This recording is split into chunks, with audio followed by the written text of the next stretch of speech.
नमस्कार, मैं हूँ प्रमिला दीक्षित। एक सफल आदमी के पीछे, एक कामयाब आदमी के पीछे कहते हैं एक औरत होती है, लेकिन एक कामयाब औरत के पीछे कौन होता है? वो खुद, उसका सामर्थ्य और एक मौका जो उसे अपनी काबिलियत साबित करने का मौका देता है। हमारे साथ एनडीआरएफ की वो महिला सदस्य हैं जो तुर्की गई थी वहाँ रेस्क्यू ऑपरेशन के लिए, और बहुत बहुत स्वागत है आपका। बिल्कुल नाज है आप पर और भारत का भरोसा आपने बढ़ाया है। आपका नाम बताइएगा सबसे पहले। जी, मेरा नाम प्रियंका राय है और मैं बिहार बक्सर से बिलोंग करती हूँ। मेरा नाम अर्चना है, मैं यूपी रायबरेली से बिलोंग करती हूँ। मेरा नाम राखी है, मैं यूपी मेरठ से बिलोंग करती हूँ। मेरा नाम सुषमा यादव है, मैं झुंझुनू राजस्थान से हूँ। सब इंस्पेक्टर शिवानी अग्रवाल, ब्लेज धनौरा, जालौन से बिलोंग करती हूँ। अच्छा, जब आप लोग वापस आए तो घर आके सब शाबाशी देते, लेकिन आप लोग सीधे प्रधानमंत्री से मिल लिए और उन्होंने जिस तरह के आपको बहुत तारीफ की। और सुषमा जी, आपसे तो पूछा भी था कि आप अपने बच्चों को छोड़ के कैसे चली गई, तो कैसा लगा कि घर में तो कोई शाबाशी देता, सीधे प्रधानमंत्री जो बात कह रहे थे? जी। मैम, सीधा उन्होंने मतलब हमको मौका मिला पहली बार प्राइम मिनिस्टर से प्रधानमंत्री महोदय से मिलने का।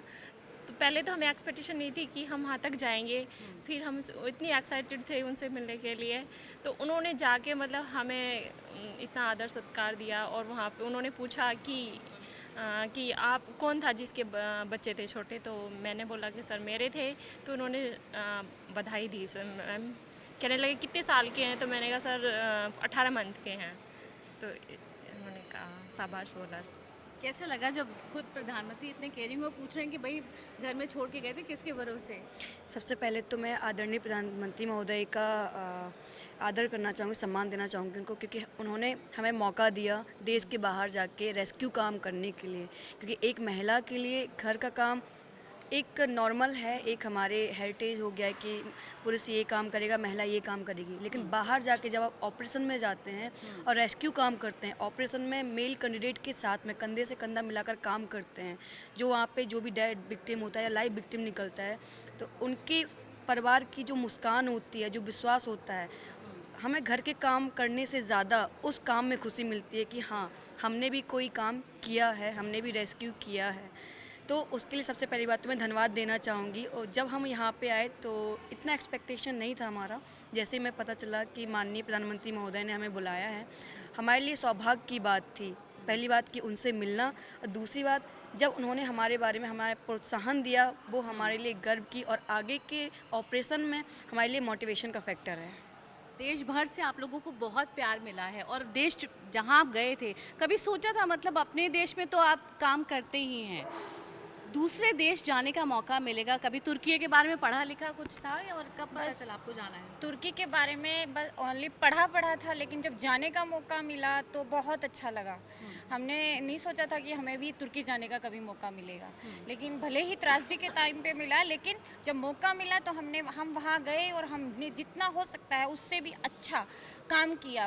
वहाँ पर जाकर ऑपरेशन ड्यूटी की, ऑपरेशन में कटिंग की, विक्टिम को निकालने के लिए भी अपने साथी रेस्क्यूअर्स के साथ में भरपूर सहयोग किया। और फिर जब यहाँ आ गए हैं और फिर माननीय प्रधानमंत्री महोदय ने जब हमको सम्मान के लिए बुलाया, तो बहुत ही गर्व महसूस हुआ। हमने लगा कि हम आगे जब भी किसी ऑपरेशन में जाएंगे तो इस ऑपरेशन को अपना एक बेस्ट ऑपरेशन मानते हुए कार्य करेंगे। औरतों के बारे में जब बात की जाती है तो परिवार बांध के रखती है, ये करके रखती है, सबको जोड़ के रखती है, भावनाएं संभाल के रखती है। लेकिन जब आप ऐसे रेस्क्यू ऑपरेशन में गए तो आप बता रहे मशीन से कटिंग भी कर रहे थे, ये सब कर रहे थे, तो वो मौका जो है वो देखकर कैसा लगता है? वो जो बराबरी का एहसास होता है, क्योंकि अब आर्मी में भी महिलाएं इस तरह जा रही बैटल फील्ड पे।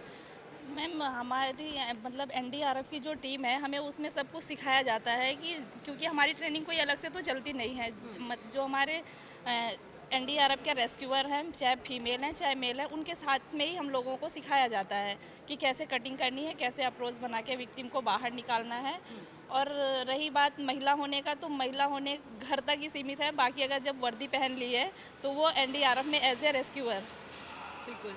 कोई दिक्कत आई ऐसे महिला होने के नाते? क्योंकि एक ऐसी जगह जहाँ तापमान इतना कम था और बिल्कुल कंटिन्यूस काम करने था, खाने को कुछ नहीं था, तो वॉशरूम की सुविधा या इस तरह की जो दिक्कतें होती हैं, वो कुछ सर्वप्रथम तो मैम ऑपरेशन दोस्त के तहत हमें तुर्की जाने के लिए बोला गया, वही हमारे लिए बहुत ही गर्व की बात है।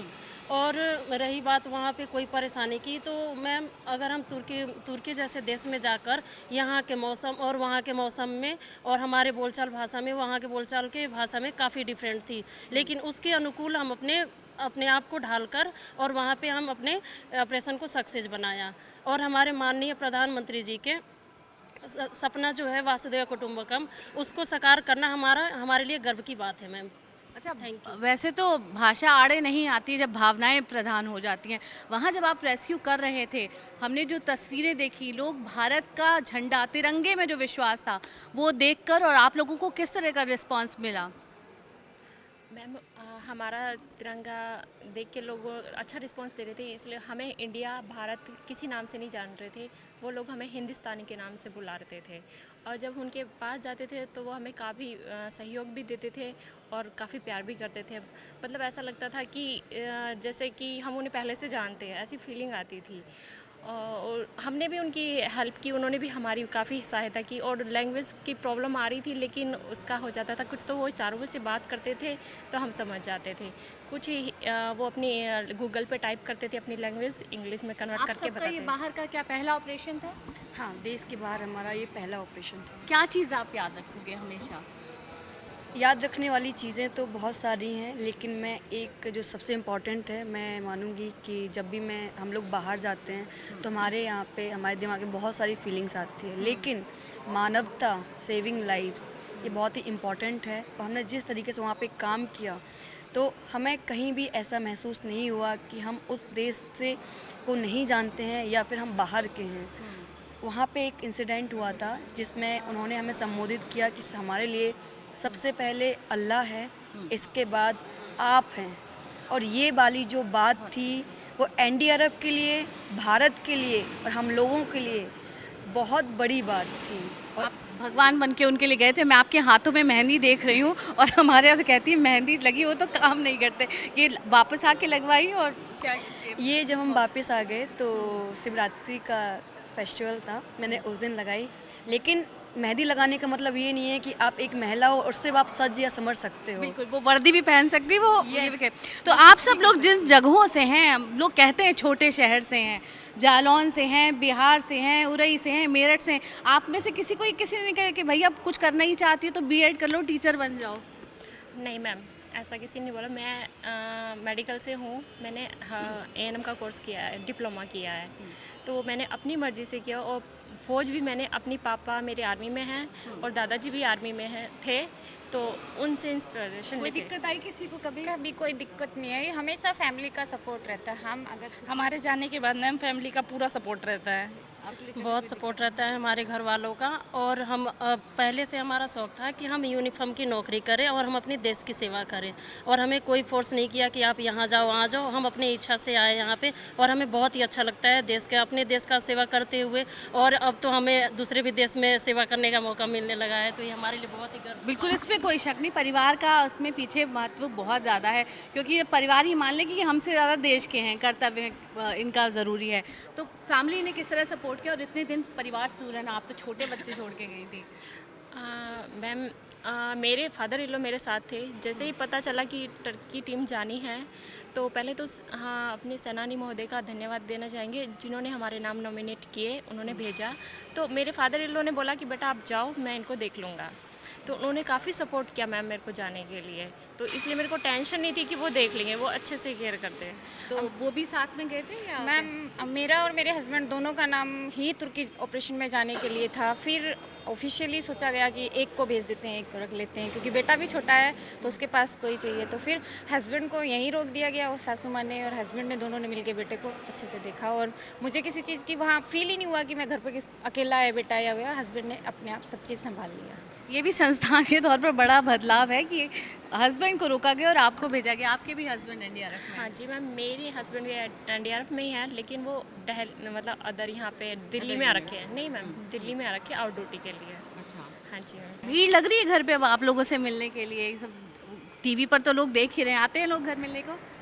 हाँ, लोग आते भी हैं और बधाई भी देते हैं, और इस चीज़ के लिए हम आप लोगों का धन्यवाद देना चाहेंगे जिन्होंने हमें इतना सपोर्ट दिया, इतना प्यार दिया। देखिए, हीरो आप हैं, हम सिर्फ माध्यम है, मीडिया जो है माध्यम का काम करता है। बिना माध्यम के मैं नहीं जानती कि हीरो को कोई पहचान पाता है, तो इसमें आप लोगों की बहुत बड़ी भूमिका रही, उसके लिए हम अपने आपके लिए तहे दिल से धन्यवाद देना चाहते हैं। बहुत बहुत शुक्रिया हम सबसे बात करने के लिए और आगे के लिए, और विदेश में जाके जब लोग आपके गले लगे तो मैं चाहूँगी हमारे लिए भी सौभाग्य की बात है कि आप लोग हमारे देश के अंदर इतना नाम रोशन करके आए। बहुत बहुत शुक्रिया हमसे बात करने के लिए, बहुत बहुत शुक्रिया, बहुत बहुत शुक्रिया।